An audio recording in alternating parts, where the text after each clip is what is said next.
Hello everyone, I'm Noemia Watson and this is my channel. So I want to thank everybody for following me, and then I want to encourage you, if you're not following me yet, please do follow me, and so you can be able to get everything that I post. And then I'm just here to entertain everybody and then to motivate people and encourage people. So if there's anything that I do that you like, please follow me and you can see more content. So stay tuned, and then we're gonna go and talk about what I want to tell you today.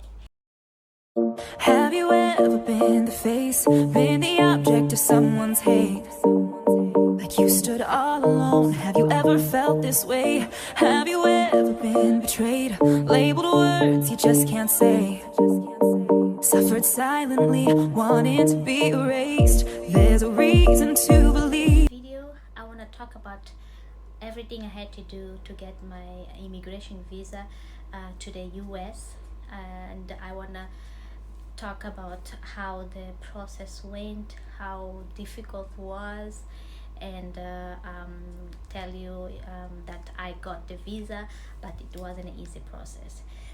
So first of all, I started my process, I would say 3 years ago. And so my husband applied for me, and we went through all kind of documentation that they asked. So we did provide all the documents that they asked. So when you apply for your immigration visa, there is there's a list of the documents that they request, and all those documents has to be provided. And then you submit it on their system, and then you wait. So actually there is no time period how long you have to wait to be called for the interview. So you go through an interview first, and then after the interview you would know if you did get your visa or not. So through the interview, you have to answer some questions, and it depend on the questions that they make and the answers that you give to them, and they will evaluate and see if you actually eligible to immigrate to the US. So it was an easy process, it was an easy interview, but I did, and I didn't get it at first. So it was a little bit tense for me on the interview, because actually you don't know which kind of question they're gonna make, and you actually read all those comments on YouTube, and you Google it, and then people say different things, but it actually depends on each situation. And then also they use what the information that you give it to them to question you based on what you provided. So I was a little bit anxious and tense, and on the interview, but I found the guy who interviewed me.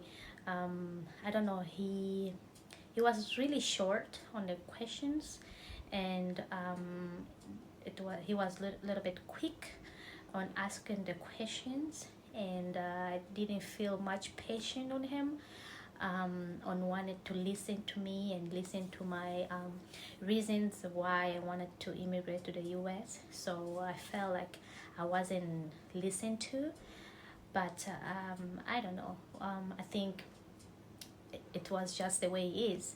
So he did the interview, he asked me some questions which I answered, and I did want to give him more information, but he actually I felt like he just cut me off, but there was nothing I could do about it besides just give them or provide more information that they want. So at that point asked me to provide the information which they wanted me to prove to them that I'm actually planning to live in the US, and they want me to prove them with a domicile, and that's what I did.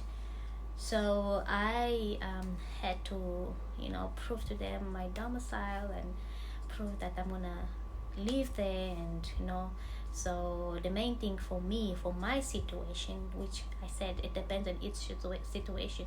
On my situation, they want me to prove, that I'm actually gonna live there, and I am, I have a place to stay.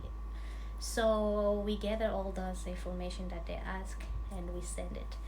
And we were actually just praying that they will give it to me and they will accept the documents that I sent.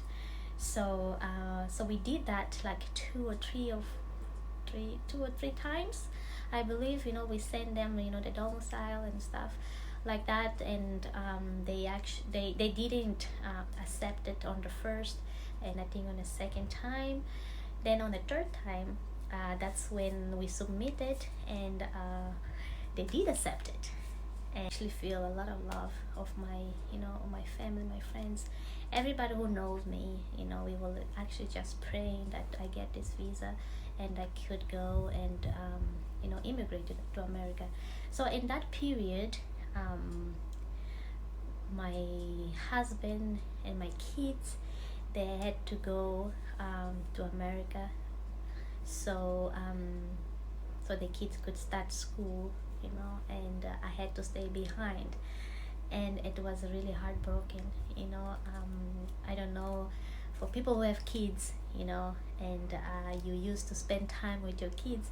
It's everyday thing. You sleep, you wake up with them, and it's the whole process of being a mom.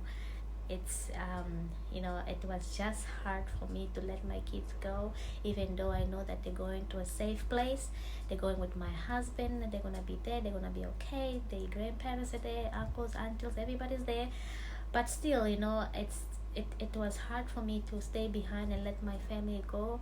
And because that's not who we are, we all, wherever we go, whatever we do, most of the stuff we do it together.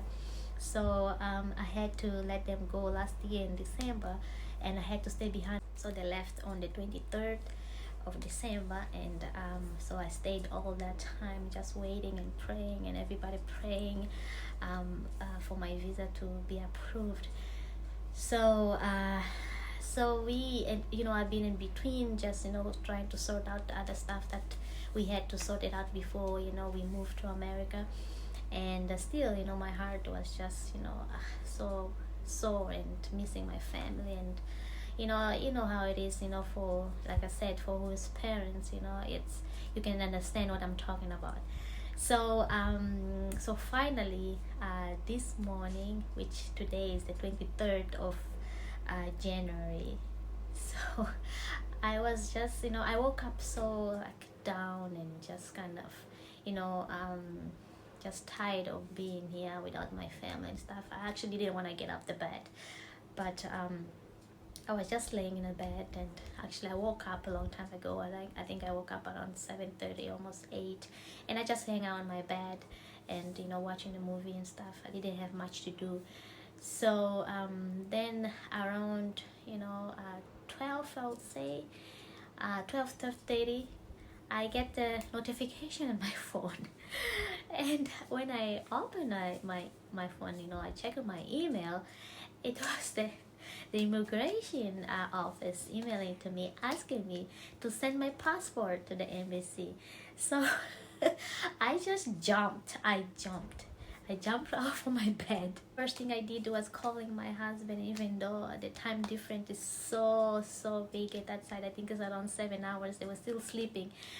I called my husband. I told him the good news, which was I got my visa, and I was just, everything just together. All the emotion, just came, and I just didn't know how to react at that moment, because I was so happy, just seeing that email that I was waiting for, just imagining being with my family, with my kids, with my husband. I just can't wait. I can't wait to hug everybody, kiss everybody, because I really, really, really miss them. So I just want to thank everybody, for all the prayers once again. Actually, prayers work. prayers work. If we all come together and then pray about something, even if you just pray by yourself, you pray for something that you wish, something that you need a help from God. If you seek anything that you need, you ask God, and He will give it to you. He will provide for you, and it may take long time, but you just hang on there. You just have patience and wait for it, because it will come. It will come like came for me, and it will come for you. It will come for anybody. So just wait and pray, keep praying that things happen. God always help. So I'm gonna be posting all my journey, from here, and I'm gonna be flying out from Durban. So stay tuned, because I'm gonna post everything that I'll be seeing through my journey, all my travel experience. So stay tuned, and please subscribe so you can see more contents about me, about my family, about things that we do. If you like it, please like and share, and that will help my channel. So thank you so much for watching. Stay tuned. God bless everybody. Bye.